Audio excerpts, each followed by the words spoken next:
إلهي بزنته لنكا مران منجدون انداوك أسجلين ليازو جمل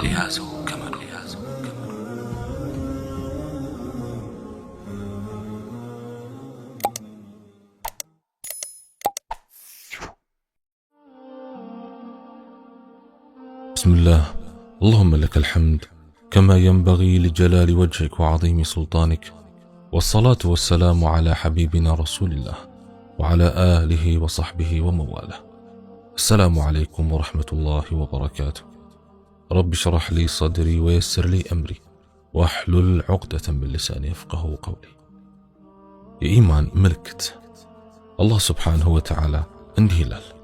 أعوذ بالله من الشيطان الرجيم. والمؤمنون والمؤمنات بعضهم أولياء بعض يأمرون بالمعروف وينهون عن المنكر. مؤمناننا مؤمناتم ከፊሎቻቸው ለከፊሉ ረዳቶች ናቸው። በደግ ነገር ያዛሉ፣ ከክፉም ይከለክላሉ። ሱረቱ ተውባ አንቀጽ 71።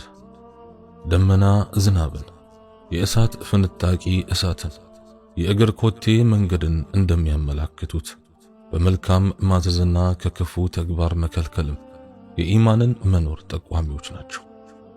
የእነኚህ ተግባራት ፋና በአንድ ባሪያ ልቦና ውስጥ ከጠፋ ከኢማን ቅድመ ሁኔታዎች አንዱን ከባህሪያቱ ወሳኙንና ከምልክቶቹ ዋነኛውን እንዳጣ አመላካች ነው።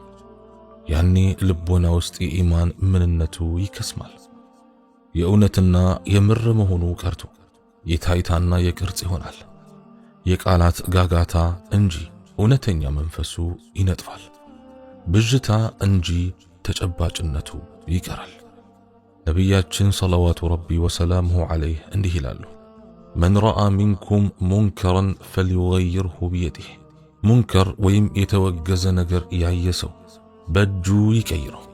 ፈመን ለም የስተጢዕ ፈቢሊሳኒህ፣ ያልቻለ እንደሆነ ደግሞ በምላሱ። ፈመን ለም የስተጢዕ ፈቢቀልቢህ ወዛሊከ አضዕፉ ልኢማን። በምላሱ መቀየር ያልቻለ ደግሞ በልቡ ያውግዘው። ይህም ከኢማን ደረጃዎች ደካማው ነው። ሙስሊምና አሕመድ ዘግበውታል። ከዚህ ሐዲስ የምንገነዘበው የአላህ ክልከላ ሲደፈር የተመለከተ ሙእሚን እንደሚቆጣ ነው። የአላህ መብት ላይ የሰዎች መዘናጋት ያሳስበዋል።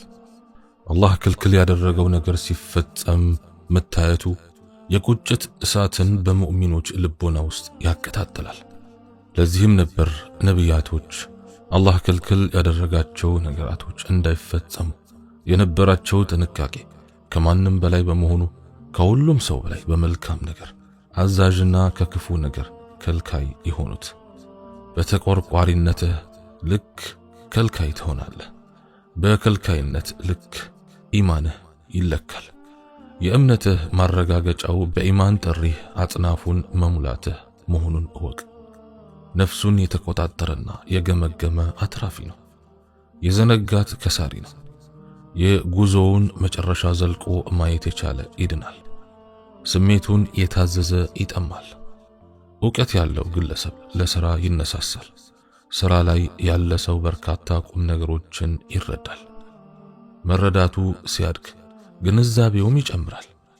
በውሉ የተገነዘበ ግለሰብ የሰራቸው መልካም ሥራዎች ሁሉ የአላህ ትሩፋት መሆናቸውን ያውቃል። አደጋ ከራሱ ይጠብቃል።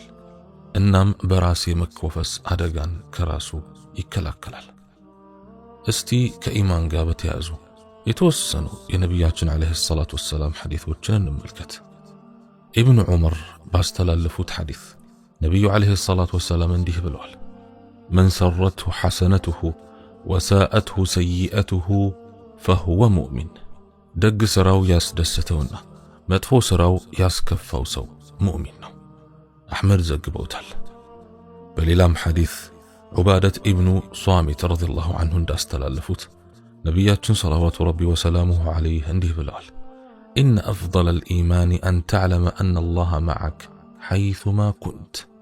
በላጩ ኢማን የትም ቦታ ብትሆን አላህ ካንተ ጋር እንዳለ ማወቅህ ነው። ጠበራኒ ይዘግበውታል። በሌላም ሐዲስ ዓብድላህ ኢብኑ ዑመር ረዲየላሁ ዐንሁ እንዳስተላለፉት ነቢዩ ዓለይሂ ሰላቱ ወሰላም እንዲህ ብለዋል፣ አልሐያኡ ሹዕበቱን ሚነል ኢማን። ሐያ ወይም ይሉንታ የኢማን ዘርፍ ነው። ቡኻሪና ሙስሊም ዘግበውታል። በሌላም ሐዲስ አነስ ረዲየላሁ ዐንሁ እንዳስተላለፉት ነቢዩ ዓለይሂ ሰላቱ ወሰላም እንዲህ ብለዋል፣ ላ ዩእሚኑ አሐዱኩም ሐታ ዩሒበ ሊአኺህ ማ ዩሒቡ ሊነፍሲህ። ከእናንተ አንዳችሁ ለራሱ የሚወደውን ለወንድሙ እስካልወደደ ድረስ አላመነም። ቡኻሪና ሙስሊም ዘግበውታል። በሌላም ሐዲስ አቡ ሹረይሕ አልከዕቢይ ረዲየላሁ ዐንሁ እንዳስተላለፉት ነቢዩ ሰለዋቱ ረቢ ወሰላሙሁ ዐለይህ እንዲህ ብለዋል፣ ወላሂ ላ ዩእሚኑ ወላሂ ላ ዩእሚኑ ወላሂ ላ ዩእሚኑ። ቃሉ መን ዛሊከ ያ ረሱለላህ? ቃለ መን ላ የእመኑ ጃረሁ በዋኢቀህ። በአላህ እምላለሁ አላመነም በማለት 3 ጊዜ ተናገሩ። ይህ ሰው ማን ነው ተብለው ተጠየቁ። ጎረቤቱ ተንኮሉን የማያምነው ሰው በማለት መለሱ። ቡኻሪ ዘግበውታል። ቁርአንና ሐዲስ ያስተማሩት ኢማን መንገድ የሳቱ ሃይማኖቶች እውር ሆነህ እመን ወይም ጨፍነህ እመን፣ አእምሮህን ዝጋና ተከተለኝ እንደሚሉት አይነት አእምሮአችንን ቆልፈን የምንቀበለው እውር እምነት አይደለም። ወሊላሂል ሐምድ። ይልቁንም ግዙፉን ዩኒቨርስና በውስጡ ያካተታቸውን ወደ እምነት የሚጠሩ ጥበቦች በጥልቀት ከማጤንና ከማስተንተን የሚመነጭ ነው። እስቲ የኢማን እርከኖችን እስከነ ትንታኔው እንመልከት። አንደኛ፣ አላህን ማወቅ። ይህም በርካታ በጎ ስሜቶችን ያሰርጻል፣ ህሊናን ለደግ ሥራ ያነቃቃል፣ ራስን የመቆጣጠርን ክህሎት ያጎናጽፋል፣ ለላቁ ዓላማዎች ያነሳሳል፣ ከአጓጉል ድርጊቶችም ያርቃል።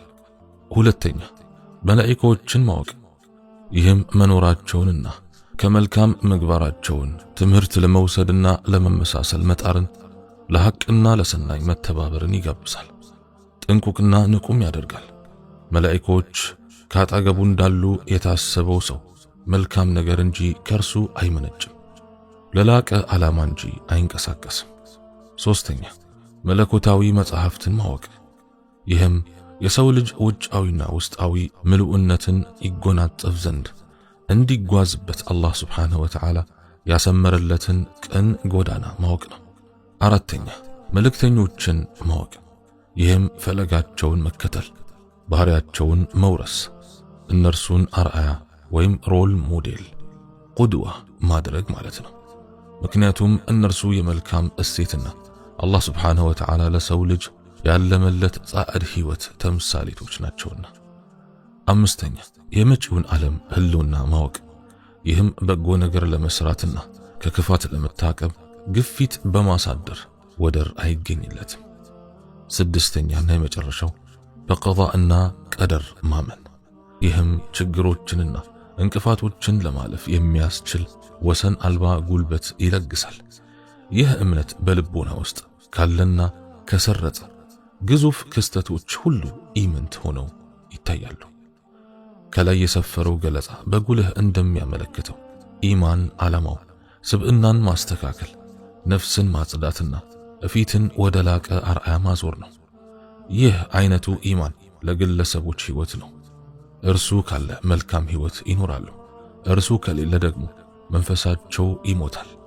ኢማን መንገድ አመላካች ብርሃን ሲሆን ያለ እርሱ የሰው ልጅ እውር ነው። መንገድ ስቶ በሕይወት ጥሻዎች ውስጥ ይወሸቃል፣ በጥመት ሸለቆዎች ውስጥ ይጠፋል። አላህ ስብሓንሁ ወተዓላ ምን ይላል?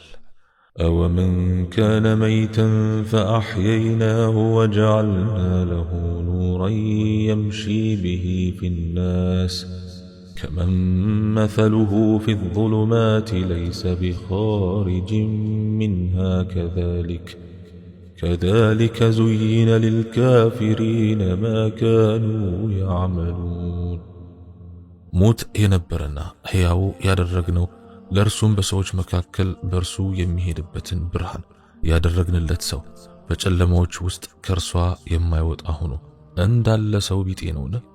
እንደዚሁ ለካህዲዎች ይሰሩት የነበሩት ነገር ተጌጠላቸው። ሱረቱል አንዓም አንቀጽ 122። ይህም ብቻ አይደለም፣ ኢማን ማለት ከመላ የዩኒቨርሱ አካላት ከአላህና እንዲሁም ዩኒቨርሱን ከሚገዛው ሕግና ሥርዓት ጋር መገናኘት ማለት ነው። ከአላህ ጋር የተሳሰረ በእርሱ ያመነ ትዕዛዙን የተከተለ ከዩኒቨርሱ ጋር በመገናኛ በጎ ተጽዕኖውን በማስተናገድና ተጽዕኖ በማሳደር በዚህችም በቀጣዩም ዓለማት በደስታ ይኖራል። በሌላም አንቀጽ فمن اتبع هداي فلا يضل ولا يشقى መሪን የተከተለ አይሳሳትም አይቸገርም። ሱረቱ ጣሃ አንቀጽ 123። ሰውየው ከአላህ ስብሓንሁ ወተዓላ ጋር ካልተሳሰረ ከዩኒቨርሱ ጋር ያለው ግንኙነትም ይቋረጣል። ነፍሱም ለእርሱና ከእርሱ ለሚመነጩት ነገሮች ሁሉ ባይተዋር ትሆናለች። ይህም ሲሆን በዚህችም በመጪውም ዓለም ደስታ ቢስ ይሆናል። ومن أعرض عن ذكري فإن له معيشة ضنكا ونحشره يوم القيامة أعمى ከግሳት የሚዞረ ሰው ለእርሱ ጠባብ ኑሮ አለው። በትንሣኤም ቀን እውር ሆኖ እንቀሰቅሰዋለን። ሱረቱ ጣሃ አንቀጽ 124። አላህ ስብሓንሁ ወተዓላ ኢማን ይስጠን። ያ ሙቀሊበ القلوب ثبت قلوبنا على دينك. اللهم أنصع قلوبنا بياضا بالإيمان. اللهم حبب إلينا الإيمان وكره إلينا الكفر والفسوق والعصيان برحمتك يا أرحم الراحمين. سبحانك اللهم وبحمدك أشهد أن لا إله إلا أنت أستغفرك وأتوب إليك. وآخر دعوانا أن الحمد لله رب العالمين. والسلام عليكم ورحمة الله وبركاته.